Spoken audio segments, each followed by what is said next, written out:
Okay, in the first part of this project called cell phone comparison, we're going to look at four different cell phone plans, look at their text features and their data features, and come up with equations to represent those.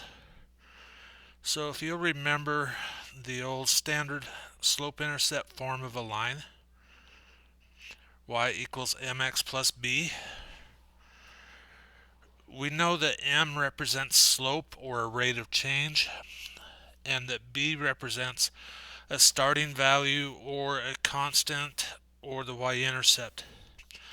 So as we look at the cell phone plans, think about what would be a constant thing that you would pay no matter how much you use the phone, and that's what's going to go there.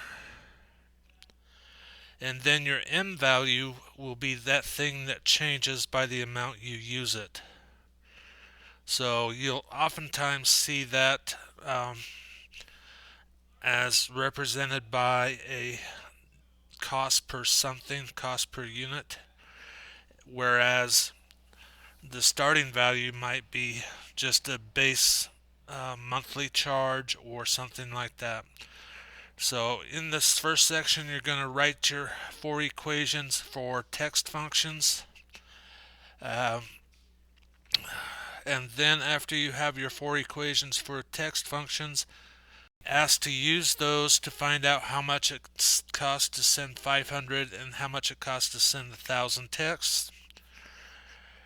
And finally, you are going to use that information to make a suggestion based upon what you read about Nadia on how much she wants to use her phone for text and what the cost is going to be that's going to be the least for her.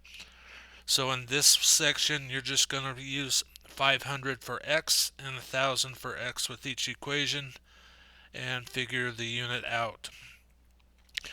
Then you'll repeat the same thing for data as well, and that is the first part of this part of the project.